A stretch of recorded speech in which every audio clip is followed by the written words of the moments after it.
안녕하세요. 오늘도 사연살롱을 찾아주셔서 감사합니다. 저는 동탄 신도시에 사는 30대 후반의 여성이에요. 초등학교 1학년인 딸아이가 하나 있고요. 코로나가 유행하기 바로 직전에 이혼을 했어요. 그러니까 벌써 4년이 훌쩍 넘어버렸네요. 사연살롱 애청자로서 그동안 많은 이혼 사연에 공감을 했는데요. 저 역시 같은 경험이 있기 때문인 것 같네요. 저도 그랬지만 이혼의 결정적 사유가 되는 건 시댁과 저 사이에서 자기네 집 편만 드는 남편 때문인 게 많은 것 같아요. 전 남편도 전 시어머니도 자기들 유리할 때에만 이제 자기네 집 식구 됐다고 하면서 한 번도 저를 가족으로 대해준 적이 없었어요. 마치 저는 어쩔 수 없이 딸려있는 짐짝 취급하고 여전히 자기네만 가족인 것처럼 굴더라고요. 이혼할 때도 시어머니가 어찌나 저한테 악을 쓰며 막말을 해댔는지요. 그럼 지금부터 저의 이혼 사연 차근차근 이야기해 볼게요. 끝까지 잘 들어주세요. 제가 남편을 만난 건 남편의 아버지가 돌아가시고 한 달 정도 됐을 때였어요. 게임 관련 일을 하던 남편을 저희 회사 광고 의뢰 때문에 만난 게 처음이었죠. 한마디로 일 때문에 알게 된 거였어요. 그런데 이 남자가 일을 하러 와서도 혼이 다른 데 빠져 있는 것 같고 영 집중을 못 하더라고요. 그래서 제가 항의를 했더니 순순히 사죄를 하며 솔직하게 말하더라고요. 사실 아버지가 돌아가신 지 얼마 안 됐어요. 너무 갑작스럽게 생긴 일이라서 아직도 실감이 나지를 않아요. 자꾸 아버지랑 있었던 일이 떠오르고 못해드린 것만 생각나고 후회가 많네요. 저는 그런 남편을 순수하고 정이 많은 사람으로 봤어요. 그래서 마감 일자도 많이 늘려주고 회사에도 낼 서류도 제가 대신해서 처리해주기도 했죠. 그러다가 사귀게 됐고 결혼까지 하게 됐는데요. 친정 부모님은 제가 홀 시어머니 모시게 된다고 걱정을 하셨어요. 엄마, 그렇게 따지면 홀부모 있는 사람들 다 결혼하기 힘들게? 사람 운명인데 그것까지 어떻게 할 수 없는 거잖아. 그거야 물론 그렇지만 어째 그 안 싸던 자리가 종호한테 우리 애가 하는데 좀 간섭이 심할 것 같아서 말이야. 가뜩이나 하나 있는 여동생은 해외로 시집가서 잘 오지도 않는다며. 그럼 아들한테 더 집착하지 않겠어? 그래도 결혼하면 달라지잖아. 엄마도 나보고 항상 마음으로는 어린애 같다고 하잖아. 종우 어머니도 마찬가지일 거야.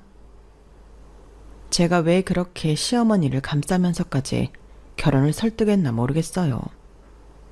부모님이 감이라는 게 참 무서운 건데 제가 너무 쉽게 한 귀로 듣고 한 귀로 흘려버린 것 같아요. 남편은 결혼을 앞두고도 혼자 된 어머니 걱정을 많이 했어요. 나중에 내가 게임 쪽에서 완전 성공하면 진짜 큰 집 사서 위층에는 엄마, 아래층에는 우리 이렇게 살고 싶어. 단독주택 말하는 거야? 그럼 같은 집에서 살겠다는 거네? 꼭 단독주택일 필요는 없지. 같은 아파트나 고급 빌라여도 위아래로 살 수 있잖아. 근데 지연이 너는 우리 엄마랑 같은 집에 사는 게 싫어? 생각해 본 적은 없지. 요즘은 다들 따로 살잖아. 친정이고 시댁이고 다 가깝지 않게 멀리 사니까. 근데 친구들 보면 아이 낳고 하면 아무래도 친정 엄마 도움을 더 받게 되니까. 친정 가까운 데로 이사가는 애들은 꽤 있더라. 제 말을 듣고 남편은 더 이상 아무 말도 하지 않았어요. 저는 그걸 대수롭지 않게 여겼고요. 사실 남편은 친정하고 가까이 사는 건 꿈에도 생각해 본 적 없었던 거였어요. 제가 시어머니랑 같이 사는 걸 생각해 본 적 없었던 것처럼요. 그래도 저는 남편이 아버지 돌아가시고 어머니에 대한 마음이 애틋해졌구나. 마음이 참 곱다. 그렇게만 여겼어요. 물론 자기 엄마 생각하는 건 절대 나쁘지 않아요. 좋은 일이기도 하죠. 하지만 자기와 같이 사는 아내를 무시하면서까지 그러는 건 문제 아니겠어요? 시어머니는 저희 결혼 전에는 두 사람만 잘 살면 된다며 자기는 신경 쓰지도 말라고 하더라고요. 양쪽 집이 사는 게 비슷비슷해서 잘 맞겠다고 했고요. 사실 양쪽 집이 비슷하지는 않았어요. 할아버지가 지방에서 큰 녹차밭을 갖고 계시고 그 일대에 꽤 많은 땅을 갖고 계셨는데 이미 아빠한테 주겠다는 유언장 공증까지 다 해놓았거든요. 할아버지가 많이 아프셨는데 그때 큰아버지, 작은아버지 가족은 할아버지 나몰라라 하거나 좀 귀찮아했는데 저희 아빠랑 엄마는 엄청 극진히 간호하시고 서울에 있는 종합병원까지 모셔와서 수술 비용 다 대고하셨어요. 그렇다고 저희 집이 막 잘 사는 건 아니에요. 아빠는 공무원이고 엄마는 제가 대학 다닐 때까지 화장품 가게를 운영하시다가 그만두셨어요. 평범했는데 할아버지 재산을 받게 되면 좀 형편이 나아지기는 하죠.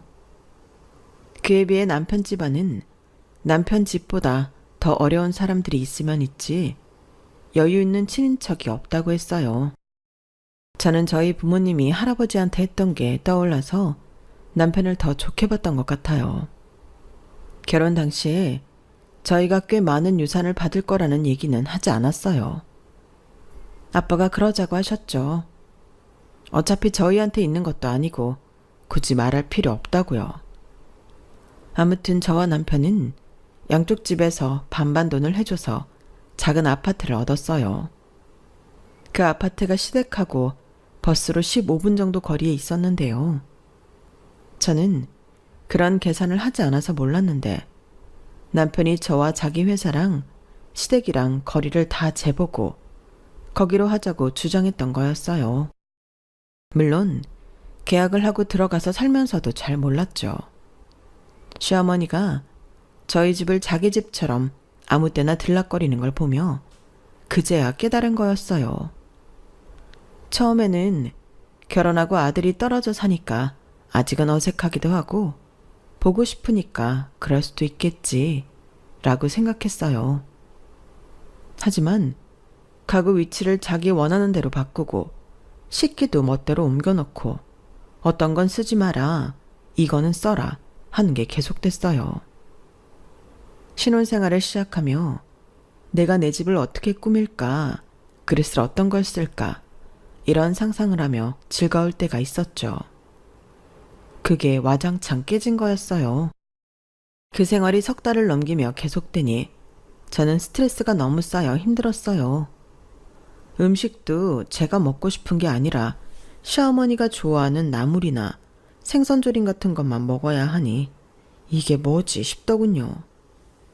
이거는 셋이 사는 거지 둘이 사는 게 아니었어요. 시어머니는 잠만 본가에서 자는 거지 거의 저희 집에 와서 살다시피 했고요. 식기세척기 돌리고 건조시키는 것까지 못마땅하다며 뭐라고 해서 신혼 선물로 받아놓고 거의 써보지도 못했어요. 나는 그런 거 영 믿음이 가지 않는다. 저게 제대로 씻어주는지 누가 어떻게 알겠어. 자고로 집안일이라는 거는 사람 손이 닿아야 야무진 법이야. 그런 기계에 의존하다 보면 게을러지는 법이다. 어머니, 요새는 이런 기계가 사람보다 훨씬 잘해요. 저나 종호 씨 둘 다 맞벌이라 바쁘잖아요. 이런 거라도 기계의 도움을 받아야죠. 하여간 요즘 애들은 그저 편하게만 살려고 들지. 시어머니는 이렇게 혀를 차며 제 이야기를 들어주려고도 하지 않았어요. 아주 돈이면 뭐든 다 되는 줄 알아. 어머니, 식기세척기 안 쓰면 종우 씨도 매번 손으로 설거지해야 되는데 괜찮으시겠어요? 내 아들을 꼭 그렇게 설거지 시켜야 속이 시원하겠니? 시키는 게 아니라 돌아가면서 하는 거예요. 그러기로 했고요. 어머니도 종우 씨가 얘기해서 다 다 알고 계시잖아요. 제 말에 시어머니는 입을 꾹 다물었어요. 할 말이 없으니 저를 매섭게 노려보기만 하더군요. 시어머니가 저희 집은 당신 집처럼 여기는 건 날이 갈수록 더 심해졌어요. 시어머니 자고 가는 방 커튼 바꾸고 이불 바꾸는 건 그렇다 쳐요. 그런데 제가 없을 때 안방까지 들어와서 이상하고 묵직한 무슨 의료회사에서 나온 매트를 깔아놓지를 않나. 제 화장대 서랍에 있던 액세서리 통을 마음대로 가져가지 않나. 진짜 너무하더라고요. 제가 정색을 하고 액세서리 통을 찾으니까 시어머니는 제 반응에 놀랐는지 자기가 실수로 가져간 것 같다며 저한테 주더라고요. 아니, 나도 기억에 전혀 없는데 집에 가보니까 내 가방에 그게 있지 뭐니? 알았으면 어제 네가 그렇게 찾는데 그 자리에서 줬지. 그러니까 그런 건 좀 잘 둬라. 아무데나 두니까 이런 일이 생기잖아. 맞아, 지연아. 가만 보면 네가 은근히 덜렁대는 데가 있다니까. 내 액세서리 통을 내 화장대 서랍 안에 두는 게 덜렁대는 거야? 어머니, 이게 어디 다른 데 있었나요? 저는 꺼내놓지도 않았는데요. 그런데 그게 발이 달려서 밖에 나갔어요? 어머니 가방에 들어갔어요. 제 집에서 제 액세서리 통을 제 화장대에 넣는 것보다 어떻게 더 잘 둬요? 종호 씨, 말해봐. 맨날 쓰는 액세서리를 은행 금고에 넣어둘까? 그래? 제가 날카로워져서 따박따박 말을 하니 둘 다 아무 말도 못하더라고요. 저는 내친 김에 한마디 더 했어요. 어머니, 저한테 살림 가르쳐 주시려고 이런저런 말씀하시고 제가 하는 게 부족한 것 같으니 물건도 어머니가 마음대로 배치하시는데요. 이제 그냥 놔두세요. 부족하면 부족한 대로 제가 해야 늘지 않겠어요? 이거 제 살림이고 여기 제 집입니다. 저랑 종호 씨 집이에요. 어머니가 여기서 저희랑 사시는 건가요? 아니다. 내가 언제 그렇댔니? 아들 집이니까 오는 거지. 난 네가 그렇게 불편하는 줄 몰랐다. 친작에 말하지 그랬냐? 제 딴에는 돌려서 꽤 말했거든요. 그런데 모르겠다고 하시니 제대로 말씀드릴게요. 저 불편해요. 저도 신혼생활답게 살아보고 싶어요. 그리고 식기세척기도 다시 쓰겠습니다. 그거 안 하니까 종호 씨는 부엌일 자꾸 미루더라고요. 어머니는 어머니 아들 부엌일 시키는 게 마음에 안 드시겠지만 저나 종호 씨나 같이 나가서 일하는 입장이니 저희는 처음 약속한 대로 나눠서 집안일 해야겠어요. 그때 이후로 시어머니는 한동안 저희 집 오는 거에 뜸하셨고 남편도 눈치를 보며 집안일을 하더라고요. 하지만 얼마 안 가 남편은 자기 엄마 반찬이 없으니 밥이 안 넘어간다는 둥 불평을 했고 결국 시어머니한테 전화를 해서 투정을 하더라고요. 그때부터 시어머니는 옳았구나 하고 다시 저희 집에 뻔질나게 드나들었어요. 아들 먹일 반찬이라면서 처음에는 해오시더니 나중에는 저한테 재료를 저희 집으로 주문하라고 하고서는 와서 저한테 시키는 거였어요. 네가 요리를 안 하니까 종호가 맨날 불평하는 거 아니겠냐? 이제부터는 내가 더 자주 오가면서 너 반찬부터 시작해서 요리 좀 가르쳐야겠다. 어머니, 그렇다고 이렇게 휴일 쉬는 아침에 예고도 없이 오시면 어떡해요. 종호 씨 말은 저렇게 해도 지금 어머니가 해다 주신 반찬 거의 다 남겼어요. 어제도 배달 음식 시켜 먹었고요. 제가 해주나 어머니가 해주시나 마찬가지예요. 말로만 어머니 음식이 좋다고 하지 냉장고 열어보세요. 어머니 해오신 반찬 거의 다 그대로 있어요. 양이 많아서 그런 것도 있지만 저도 몇 번 집에서 저녁 못 먹었고 남편은 저녁 집에서 먹어도 다 시켜 먹었어요. 시어머니는 제 말에 냉장고 문을 열어보시고는 입술을 실룩대시더니 저한테 막 쏘아붙였어요. 그러니까 네가 집에서 애하고 같이 밥을 먹어줘야 할 거 아니야. 뭐 그리 찰난 일을 한다고 종호보다 집에 늦게 오는 거냐? 그건 그렇고 너도 우리 집안 입맛에 맞는 요리는 배워야지. 어디서 그렇게 말대답이야? 잘못 알고 계시니까 말씀드린 거지 말대답하는 건 아니었어요.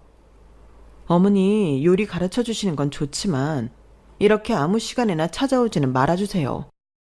종호 씨가 친구들하고 등산 가고 없어서 그렇지 그 사람도 휴일날 일찍 일어나는 거 되게 싫어해요. 어머니 아들이니까 잘 아실 거잖아요. 더는 저에게 따지지 못한 시어머니는 시근덕거리며 집으로 가버리셨어요. 하지만 이대로 끝날 시어머니가 아니었죠. 친구들하고 등산 간 아들한테 전화를 해서 꽤나 뭐라고 한 것 같더라고요. 남편은 집에 들어오자마자 가방을 거칠게 내려놓더니 저한테 막 뭐라고 했어요. 엄마가 집에 오는 게 그렇게 싫어? 너 음식 가르쳐 주겠다는데 그게 못할 일이냐고. 종호 씨도 어머니 반찬 안 먹잖아. 말로만 엄마 반찬 아니면 밥 못 먹겠다 그러고 맨날 사 먹잖아. 지금 내 얘기하는 거 아니잖아. 엄마가 기껏 너 위해서 음식 알려주겠다는데 뭐 그렇게 난리냐? 엄마가 남이야? 당연히 나한테는 남이지. 내가 어머니 반년 전까지만 해도 알기를 했어? 이거 종호 씨나 어머니 보기에는 별거 아닌 것 같겠지만 나한테는 간섭이고 사생활 침해라고. 그러는 종호 씨도 휴일 아침 일찍 우리 부모님이 찾아와서 종호 씨 깨우면 어떨 것 같은데? 종호 씨처럼 쉬는 날 방해받는 거 싫어하는 사람 또 있어? 야, 어쨌든 이제 우리 엄마는 남 아니잖아. 이렇게까지 질색팔색 할 일이냐고. 종호 씨, 내 말에 대답 안 하고 자꾸 나보고만 뭐라 하지 마. 종호 씨 말해봐. 우리 부모님도 남 아니니까 쉬는 날 찾아와서 아침 일찍 깨워서 일 시키면 좋겠냐고. 그리고 나 전에 몰랐는데 종호 씨 여기에 집 장만하는 거 고집한 이유 있지? 종호 씨 본가랑 가까워서 그런 거지. 내 말이 틀리면 틀리다고 해봐. 남편은 저한테 한마디도 안 진다며 화를 내고 도로 나가버렸어요. 아무튼 그렇게 몇 번이고 싸운 끝에 남편이 시어머니와 이야기를 했죠. 그래서 시어머니가 저한테 요리를 가르치겠다느니 집안일을 어떻게 해야 한다느니 하며 휴일에 찾아오는 일은 거의 없어졌어요. 시어머니랑 이런 난리를 치르는 동안 친정 부모님은 정말 저희한테 조심하셨어요. 아무 때나 전화도 하지 않았고 어쩌다 안부 전화 빼먹어도 그걸로 뭐라 하시는 적도 없었죠. 오히려 바쁜데 잊어버릴 수도 있지 별일 없이 지내면 그걸로 됐다고 하시는 분들이었어요. 아무튼 시어머니와의 일 그리고 남편하고의 일은 제가 풀어야 되니 친정에는 얘기를 하지 않았어요. 결혼하자마자 시어머니 때문에 힘들고 남편이 생각했던 것과 다르다고 말하는 것도 다 불평 불만 같아서 말을 못하겠더라고요. 친정 부모님도 애써 길러 결혼시켜 놨더니 바로 나쁜 말만 들리면 어디 좋으시겠어요? 게다가 녹차밭 일 때문에 지방에 가실 때도 많아서 저희한테 간섭하실 틈도 없었어요. 그러니 제가 이 정도로 힘들어하는 줄도 전혀 모르셨죠. 전화로는 늘 잘 지내고 있다고 하니 그런 줄 아셨을 거예요. 저는 순진하게 이 모든 일들을 시간이 해결해 줄 거라고 믿었어요. 차츰 서로 다른 점을 이해하고 보완해 가면서 살 수 있을 줄 알았네요. 하지만 다음에 제가 딸을 낳고서 시어머니한테 더더욱 실망했어요. 친정에서는 엄청 기뻐하셨고 저한테 축하와 격려도 많이 해주셨어요. 아휴, 우리 딸이 아기를 낳았어. 아기가 아기를 낳았네. 이게 무슨 기분인지 모르겠다. 세상에 내 딸이 어른이 돼서 엄마가 되다니. 엄마가 할머니가 됐네. 나 너무 감격스럽다. 아빠도 그렇다. 참 뭐라고 말로 표현을 못하겠구나. 가슴이 벅차오르고 괜히 눈물도 나려고 그런다. 수고했다 지연아. 그리고 이런 기분 느끼게 해줘서 고맙다. 헤이, 두 분 다 뭐 그렇게까지. 엄마, 그리고 나 엄마 말대로 어른이야. 애기 아니야. 앞으로 더 책임감이 강해져야지. 엄마가 됐으니까. 처음부터 잘하는 사람 없어. 우리가 많이 도와줄게. 그리고 김서방 자네도 우리 지연이랑 힘 합쳐서 아이 잘 키워야 하네. 아이는 혼자 키우는 거 아니야. 우리 때야 시대가 그랬으니 여자들이 더 육아를 많이 했지만 지금은 그런 세상이 아니지 않나? 지연이 고생한 거 잘 알아주고 지금보다 더 분담 많이 해야 되네. 당신은 사위한테도 축하를 해야지. 뭐 그런 말부터 해. 김서방, 아빠 된 거 축하하네. 네, 감사합니다, 장인어른. 그리고 장모님 말씀도 잘 새겨 듣겠습니다. 남편은 얼떨떨한 표정으로 미소를 지으며 친정 부모님한테 인사를 했어요. 아마 자기도 속으로 찔렸겠죠. 집안일 거의 저한테 미루고 안 하기 일쑤였거든요. 아무튼 그렇게 친정 부모님 축하를 잔뜩 받고 선물도 받았는데 시어머니는 안 오시더라고요. 그리고 제가 조리원 들어가는 날 겨우 오셔서는 한숨을 푹 쉬는 거였어요. 아, 기어이 내 아들이 아빠가 됐구나. 참 쓸쓸하다. 내가 종호를 어떻게 키웠는데. 종호가 이제 애한테 신경 쓰면 나랑 지낼 시간은 점점 더 없어지겠구나. 네가 이런 기분을 알기나 하니? 나중에 네 애기 시집 보내면 알까? 아니지. 아들하고 딸은 또 다르니까 네가 아들 하나 더 낳아서 딱 나 같은 기분 느껴봤으면 좋겠구나. 니네한테 소외당하는 기분 말이다. 손녀가 태어났다고 좋아하고 축하해 줄 줄 알았는데 시어머니는 전혀 아니었어요. 오히려 우리 딸 때문에 자기 자리가 좁아졌다며 그걸 쓸쓸해 하더라고요. 너무 황당했지만 시어머니가 왜 그토록 기를 쓰고 저희 집에 와서 오만 간섭 다 했는지 알겠더군요. 자기 존재감 때문이었어요. 또 아들한테 집착도 있었고요. 그건 어느 정도 눈치채고 있었지만 이렇게 직접 본인 입으로 들으니까 숨이 턱 막히는 거였어요. 시어머니가 땅이 꺼져라 한숨만 쉬니까 남편이 말했어요. 엄마, 걱정하지 마. 내가 말했잖아.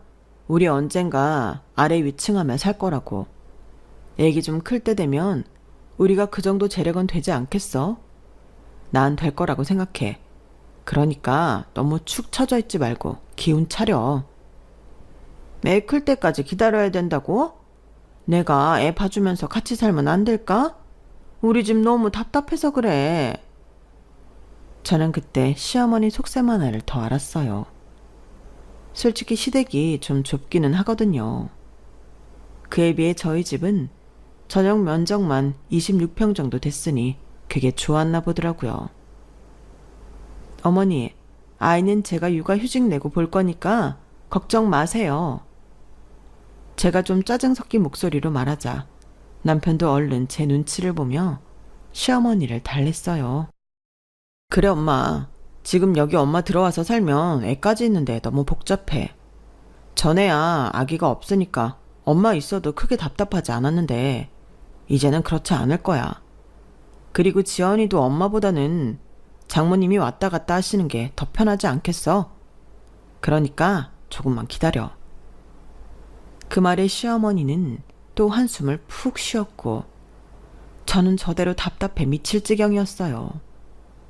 당시 남편은 회사를 안 다니고 있었거든요. 제가 임신 7개월 차였던 때 갑자기 회사를 그만두더니 집에 들어앉더라고요. 더 늦기 전에 게이머로 살아보고 싶다나요? 하도 어이가 없어서 몇 번 다투기도 했지만 남편은 요지부동이었어요. 그러다가 알게 된 건 남편이 회사에서 큰 실수를 저질렀고 그런 일이 한두 번이 아니라 쫓겨났다는 거였어요. 저도 회사에서 알게 됐어요. 남편이 다니던 게임 회사와 새로운 작업을 하던 직원이 저한테 괜찮냐며 걱정이 돼서 위로한다고 말을 꺼내서였어요. 집에 와서 남편한테 꼬치꼬치 캐물으니 그제야 실토를 하며 이러더군요. 제발 부탁이니까 엄마한테는 말하지 말아줄래?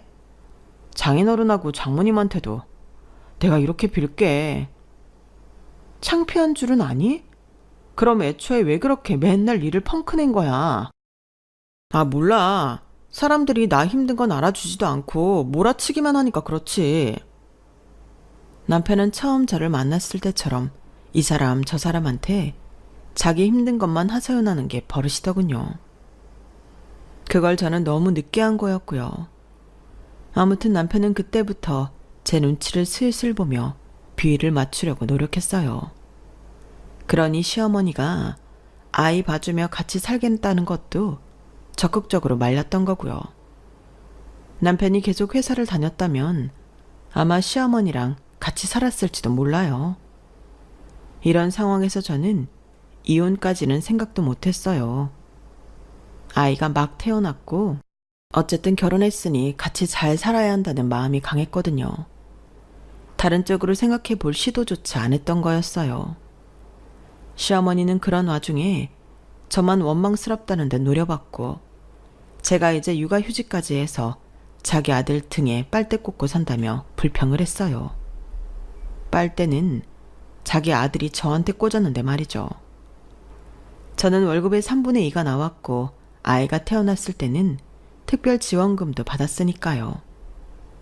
남편은 정말 게이머를 할 생각인지 하루 종일 모니터 앞에 앉아 게임질만 해댔고 어디 면접 보러 가는 신용도 하지 않았어요. 이력서는 몇 군데 넣은 것 같긴 했는데 아무 데에서도 연락이 오지 않는 모양이었어요. 하긴 그쪽 업계에서 사고치고 잘렸는데 덥석 데려갈 회사가 있을 리 없죠. 그러면서 시어머니와의 사이는 점점 더 나빠졌고 저는 아이가 돌이 지나고 다시 회사로 돌아갈 준비를 했어요. 그때 친정아빠가 저한테 제안을 하나 하셨어요. 너 말이다. 우리 차 사업 좀 도와줄 수 있니? 차 사업? 할아버지는 녹차를 기업에 납품만 하신 거 아니었어? 그랬는데 아빠가 물려받으면서 우리 브랜드를 만들게 됐어. 찻잎이 더 온전하게 소비자한테 닿으려면 그게 제일 좋겠다 싶었거든. 브랜드 만들고 유통은 시작했는데 부족한 게 많은 것 같거든. 네가 우리 차에 맞는 기획도 좀 해주고 홍보랑 광고 쪽 맡아주면 좋겠는데. 제가 회사에서는 기획을 담당했지만 대학 때 전공은 마케팅이었기 때문에 어쩐지 할 수 있을 것 같았어요. 본사 사무실은 서울에 있으니 지방에 자주 가지 않아도 된다길래 저도 아빠 회사에 합류를 하게 됐네요. 고민을 안 한 건 아니었지만 어쨌든 아빠가 제 능력을 필요로 하고 있는데 안 한다는 것도 도리가 아닌 것 같았어요. 저와 아빠는 일을 하고 엄마는 아이를 봐주는 생활을 시작했어요. 친정엄마가 전보다 더 자주 집에 드나드니 남편도 집에만 있을 수 없어 일단 밖으로 나가더라고요. 어쨌든 그렇게 해서 시어머니와는 훨씬 덜 마주치게 돼서 스트레스도 많이 줄었어요. 저는 일할 때보다 시어머니 때문에 스트레스가 더 심했더라고요. 그걸 깨닫고 저도 꽤나 놀랐어요. 남편과도 부딪힐 일이 줄어드니 마음을 덜 두게 되었고요. 친정엄마가 아이 봐주느라 너무 고생을 해서 허리까지 안 좋아지신 게 너무 속상하더라고요. 그래서 어버이날에 친정 부모님하고 1박 2일로 강원도 여행을 다녀왔죠. 그걸 남편이 또 시어머니한테 말했나 보더라고요. 시어머니는 저한테 문자로 한바탕 퍼부었어요. 니네 부모만 부모고 나는 그냥 아는 사람이냐? 어떻게 네가 이럴 수 있어? 어버이날이면 양쪽 집을 똑같이 챙기든지 해야지. 누구는 놀러 가고 누구는 집에서 국이나 끓여 먹고 있고 이게 말이 되냐? 게다가 나는 네 시엠이야. 아주 일한답시고 안팎으로 설치면서 지 시어머니 부양할 줄도 모르고 말이야. 어디서 이렇게 못 배워 먹은 짓거리만 하는지 원? 그래서 저도 더는 못 참고 단문자를 보냈어요. 어머니도 어머니 아들 다시 취직해서 얼른 돈 벌어서 여행 보내달라고 하세요. 어머니 오해하실까봐 말씀드리는데요. 저는 그 사람 돈 한 푼도 안 썼어요. 다 제가 번 돈으로 한 거예요. 시어머니는 그게 무슨 소리냐며 전화까지 했지만 저는 받지 않았어요. 근무 시간이라 그런 내용의 전화를 받을 수도 없기도 했고요. 어쨌든 그 일로 남편이 백수라는 사실이 밝혀졌어요. 시어머니는 오히려 더 저한테 뭐라고 하더군요. 네가 내조를 못하니까 남편이 저런 거야. 알아?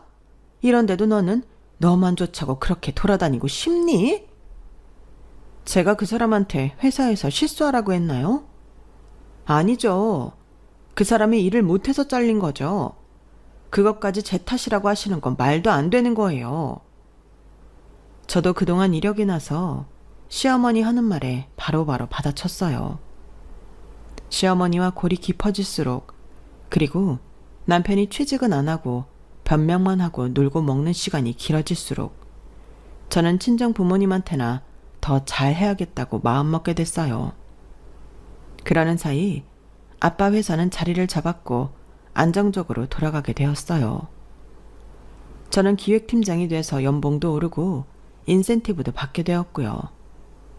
아이가 5살이 됐을 때 그동안 청약통장 부어놓은 걸로 새 아파트에 당첨이 되어 이사를 가게 됐어요. 그 동네가 마침 아이가 얼마 전부터 첼로 레슨을 받으러 가던 선생님 댁과 멀지 않아 너무 잘 됐다고 생각했어요. 아이가 첼로를 하게 된 건 친정 엄마 덕이었어요. 피아노 학원에 데려갔는데 금세 음계를 외우더니 피아노보다는 첼로에 더 관심을 갖더라고 하셨어요. 그래서 바로 첼로 선생님을 알아봐서 매번 먼 곳까지 직접 데려가고 데려오셨었거든요. 친정 부모님은 우리가 더 넓은 집으로 이사를 가고 마침 그 집이 딸아이 첼로 선생님과 가까운 데라며 아주 잘 됐다고 하셨어요. 남편은 대놓고 좋아했어요. 훨씬 넓은 신축 아파트로 가니까요. 남편은 이제 집에서 노는 게 아예 몸에 배서 미안해하지도 않았고 친정 부모님한테는 재택 일을 한다고 거짓말까지 해놓은 상태였어요. 그러니 남편한테는 정이 떨어질 대로 떨어졌어요. 그저 아이 아빠니까 그 마음으로 함께하고 있었던 거죠. 시어머니는 말할 것도 없이 좋지 않았고요. 그런데 진짜 다 뒤집어 엎을 일이 생기고 말았어요. 이사를 가기 전 친정아빠 생신 기념으로 여행을 가게 되었거든요. 물론 남편도 같이 갔었는데요. 정말 잘 놀고 잘 지내다 왔어요. 그런데 돌아와서 신축 아파트에 새 가구를 넣으려고 치수를 재러 갔는데 이미 세간살이가 다 들어와 있는 게 아니겠어요? 제가 아주 잘 아는 물건들이었어요. 바로 시어머니 물건이었으니까요. 시어머니는 안방자리에 자기 의료기기 매트에 안마 의자에 온갖 것을 다 넣어놨더라고요. 제가 너무 기가 막혀서 집안을 둘러보고 있는데 남편하고 시어머니가 현관으로 들어오더라고요. 남편은 좀 당황했지만 시어머니는 아주 태연했어요. 이게 대체 어떻게 된 거예요? 여기 시어머니 물건이 왜 있어요? 당신 이거 알고 있었어? 아, 그게... 야, 이제 우리 엄마랑 같이 살 때 되지 않았냐? 약속했잖아. 아이 크면 엄마랑 아래 위하며 살겠다고. 근데 아래 위 할 것도 없이 이런 넓은 집 들어오게 됐는데 엄마랑 같이 살면 뭐 어때? 나도 이제 어깨 펴며 효도할 수 있고 얼마나 좋아? 너는 대체 언제까지 네 남편 뜻을 그렇게 몰라줄 거냐? 어? 하여간 밖으로만 나다니면서 집안일을 하나 할 줄 모르고 내가 이제 이 집안 기강을 잡을 거다. 서아도 내가 붙잡고 단단히 교육시킬 거니까 그리 알아.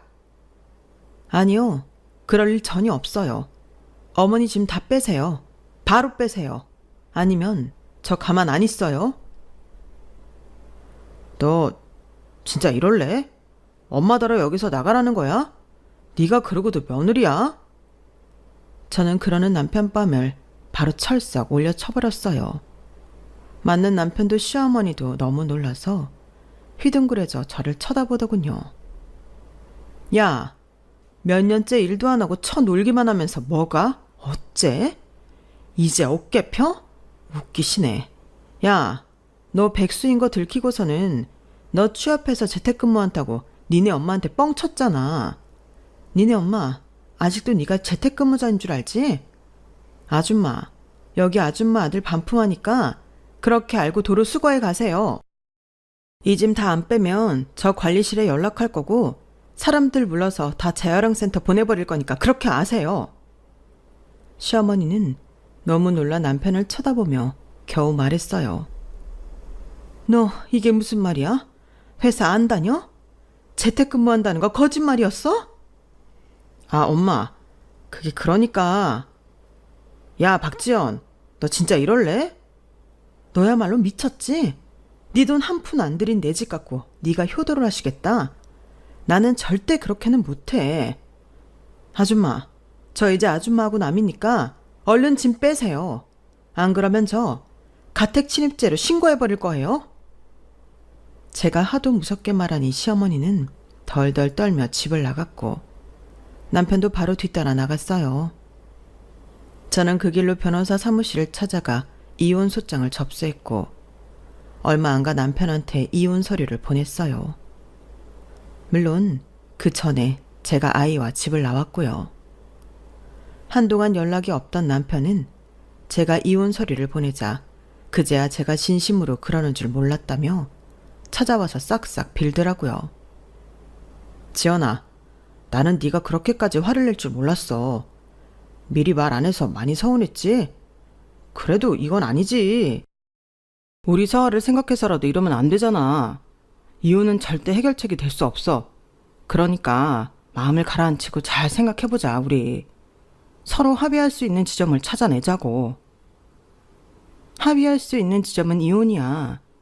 너 그딴 말로 나 어떻게 해볼 생각 하지 마. 나도 너에 대해 알 만큼 알았고 볼 거 다 보면서 살았잖아. 그런데 네가 그러는 게 나한테 통할 거라고 생각해? 너 위자료나 단단히 준비해도 그동안 네가 살면서 얼마나 우리 재산 늘리는데 기여했는지는 변호사하고 법원이 판단해 줄 테니까. 그런 줄 알아.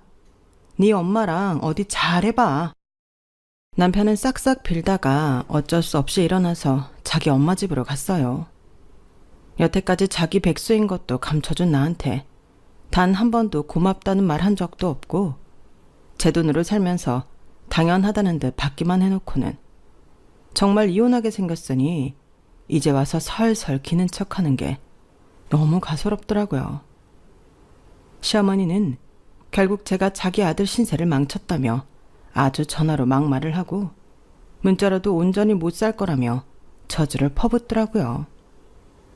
그래서 제가 한마디 했죠. 아줌마, 나한테 전화해서 한 말 다 녹음했거든요. 그리고 문자들도 다 모아서 이혼 소송에 꼭 쓸 거니까 그렇게 알아요. 계속 막말해 보시죠.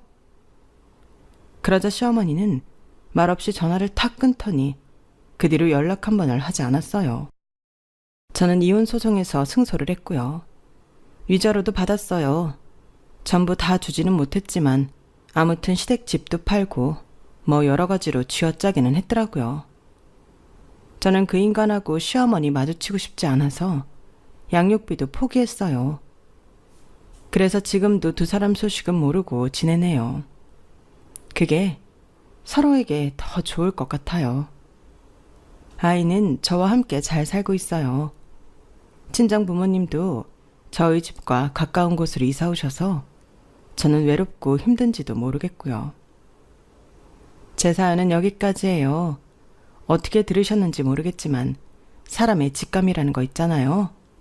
그런 게 작동할 때는 무시하지 말고 현명한 대처를 하시길 바라요. 저처럼 오랜 세월 살며 속으로 골마 들어가 폭발할 때까지 기다리지 마셨으면 해요. 그럼 다들 건강하시고 행복하세요. 감사합니다. 여러분, 사연 댓글에 응원과 현명한 조언 부탁드려요. 좋아요와 구독은 저에게 큰 힘이 됩니다. 오늘도 좋은 일 가득하세요.